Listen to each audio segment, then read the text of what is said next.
Salut. Aujourd'hui, j'avais envie de vous parler photo créative et en fait décliner ça sous plusieurs épisodes. Tout simplement parce que j'ai pas d'autres idées de vidéo en ce moment. En quoi je suis légitime de parler de créativité? Ben, rien du tout. Mais bon, après tout, c'est pas moi qui regarde cette vidéo.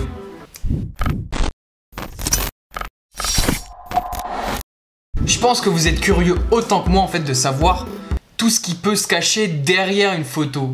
Toute la retouche qui a pu être faite ou simplement, ou pas du tout en fait. Des fois, une belle photo, ça peut rester une belle photo. Mais j'ai toujours eu cette curiosité de savoir quelle retouche avaient fait certains photographes, savoir si il l'a prise telle quelle, voir un peu tout ce qu'il a pu faire pour la rendre jolie. Et c'est un peu ça que j'avais envie de montrer aujourd'hui avec les photos que moi je prends. Sachant qu'on peut en fait absolument tout faire quand on est sur Photoshop, je me suis dit que ça pouvait être cool en fait de partir dans une vidéo de la photo de base et de montrer un peu où jusqu'on peut aller pour rendre une photo très créative, un peu plus soignée, un peu plus léchée.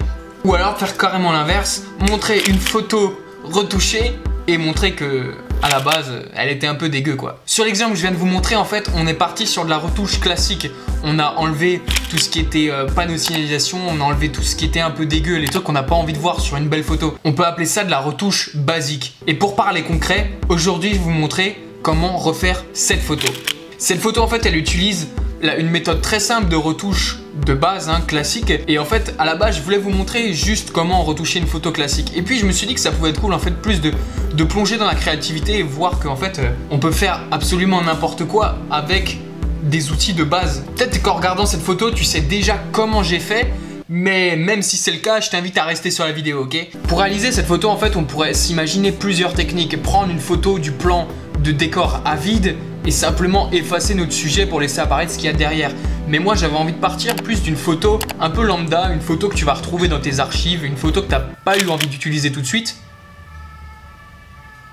C'est la 3e guerre mondiale dehors. En gros, c'était surtout comment utiliser une photo qu'à la base, tu n'avais pas envie de retoucher et en faire quelque chose de vraiment cool. C'est un peu ça le but de la série. Dès que tu as importé en fait ta photo dans Photoshop, tu vas utiliser l'outil tampon. C'est grâce en fait à cet outil que tu vas pouvoir réaliser cet effet. L'outil tampon va te permettre de copier-coller les éléments qui se retrouvent en fait à côté de ce que tu veux retoucher. Et en fait, c'est avec ça qu'on va un peu laisser la créativité s'exprimer, puisqu'en fait, tu vas recopier tout ce qui se retrouve autour de ton sujet. Et en fait, tu vas le replacer derrière en refaisant un petit décor à ta guise. Tu vas essayer de faire un truc un peu quali et créatif en imaginant que tu puisses avoir des nouveaux buildings derrière, des nouveaux toits. Le gros conseil que je peux te donner, c'est de garder la dureté de ton tampon à 0%. C'est ce qui va te permettre de faire un truc très homogène et surtout très abstrait, où on va penser en fait que c'est vraiment le vrai décor quoi en fait. Bien sûr, c'est toujours plus simple quand tu as pris une petite photo en 50 mm où tu as un espèce de un bokeh derrière, un gros flou d'arrière-plan. Ça va te permettre de faire de la retouche quand même moins casse-tête. T'as plus qu'à t'amuser à continuer à ta retouche, à peaufiner un peu les détails des toits, peaufiner les détails des bords de bâtiments, rajouter ce que tu veux, essayer de faire le truc le plus réaliste possible. Et comme ça, tu sais comment on peut réaliser cet effet hyper simple. Pour la casquette, c'est pareil. Essayer de t'entourer au mieux, essayer de recréer une forme de casquette. Et tu vois que ça marche toujours bien quand t'as un chapeau ou une casquette au-dessus. Ça renforce cet effet d'homme invisible. Mais grave, en fait, c'est ça, ça fait homme invisible. Et voilà, maintenant tu sais comment on peut reproduire cette photo qui a un petit effet de curiosité. Je voulais dire aussi que j'ai eu vraiment pas mal de retours positifs sur ma dernière série de vidéos photos de rue.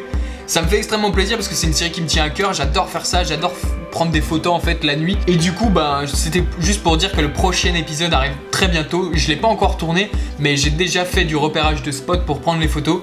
Ça va se tourner ici à Paris, donc abonne-toi à la chaîne si tu veux regarder ce prochain épisode. C'était Jérémy, on se retrouve dans une prochaine vidéo. Salut!